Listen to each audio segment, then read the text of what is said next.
The material presented is intended to augment one's enjoyment of J.K. Rowling's book Harry Potter and the Half-Blood Prince, not act as a substitute.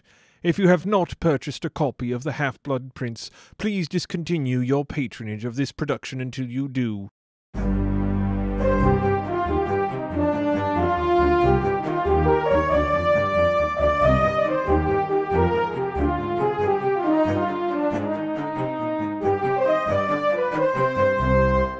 Harry Potter and the Half-Assed Parody, Chapter 7, Junior Freemasons UK.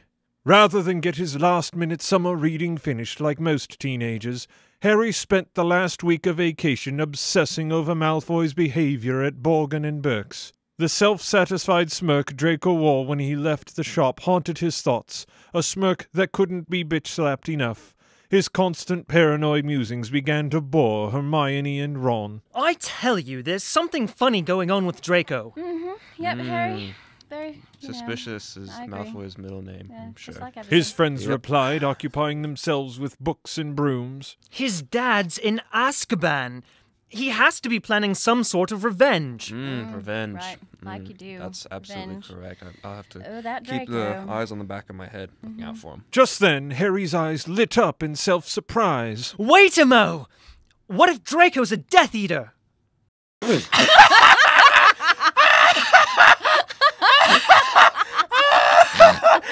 Oh, that's new.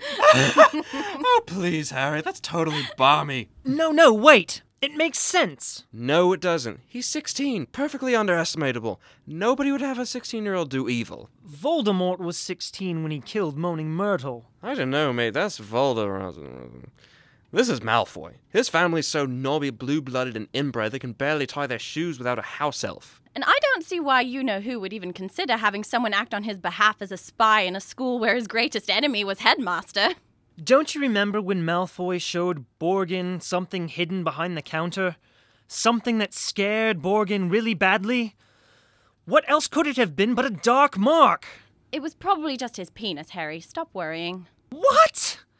You say that like it's nothing. Well, from what I heard Pansy Parkinson say. Well, anyway, why couldn't he be a Death Eater? Everyone in his family is.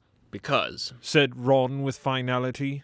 Exactly, Harry. Hermione added matter-of-factly. Because. And not another word was said. For the next couple of days, the hypothetical death-eating Draco plagued Harry's thoughts. During Fleur's long-winded descriptions of wedding plans, during Ron's comical pratfall in an attempt to get a kiss, even while arriving at platform 9 3/4 for the Hogwarts Express, if only he knew someone who could do something. Perhaps a trusted adult in a position to deal with Death Eaters, or even magical objects of a suspicious nature. Oh, wait! He'll do, Harry said, reaching one of his famously treacle-fast conclusions. He pulled Mr. Weasley aside. Mr. Weasley, I have to tell you something. Is this to do with what you three were doing when you disappeared from Fred and George's shop? Sneaking around under an invisibility cloak, perhaps? How did you know? Please, Harry, I'm the man who raised Fred and George. They once tried to sneak out of the house in a two-person horse costume, only they got it wrong and had two back halves. Personally, I think the costume rather suited them. Oh, right. Well, here's what happened. Harry recounted the events in Diagon Alley, Draco's confrontation with Borgin, and their hasty return to Weasley's Wizard Wheezes. And then you said, I say, Molly Wobbles, they had pirates too back there. And so ended Chapter 6. Then there was the business with the Craft Witch. The thing is, I think Malfoy was scaring Borgin with a dark mark. He went mental when Madame Malkin adjusted his left cuff. I think he's been branded like his dad. Honestly, Harry, I doubt it. I can't see that you-know-who would employ a teenager. There are child labor laws in this country. But you see... Then again, he could be only working part-time, but that's a lot of paperwork to go through. But, Mr. Weasley... It's possible that he could be a death intern, but I doubt the Dark Lord needs someone to fetch his tea or make copies, especially with the school year starting up. Besides, the House of Commons has only lowered the killing age to 17. Why is it so hard to comprehend that Draco could be a Death Eater? I mean, really. Did you actually see his dark mark, Harry? No, Then but... there's nothing we can do. It's not as if we can have an aura ask the son of a convicted Death Eater to do something as simple as roll up his left sleeve to exonerate himself.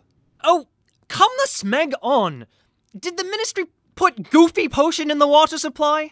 Why not? Because, Harry... Because what? Exactly. Harry, onto the train now. That settled, or as settled as the narrative would allow it to be, Harry went back to the platform and loaded his trunk onto the Hogwarts Express.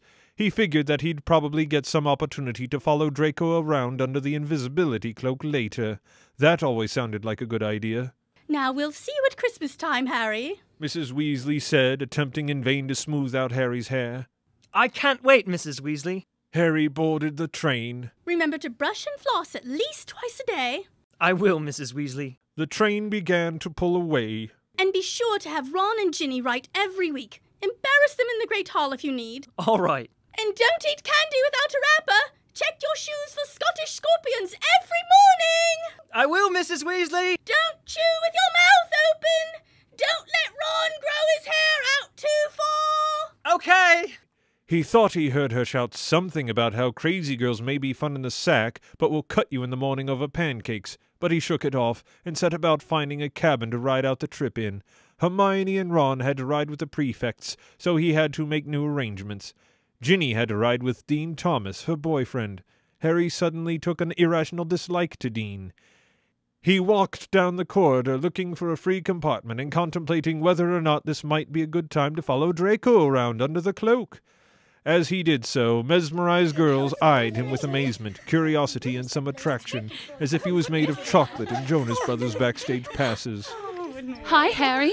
Said a sixth-year girl Harry somewhat recognized. Hello there, Harry. Said a giggling Lavender Brown. You wouldn't believe what I could do at a university level, Potter. Said Indigo Green, a promiscuous Ravenclaw student thrown in for comedic purposes.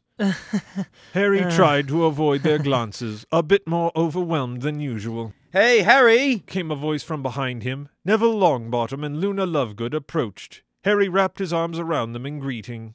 Neville! Luna, thank goodness. I was looking for a barrier. I mean, some companionship.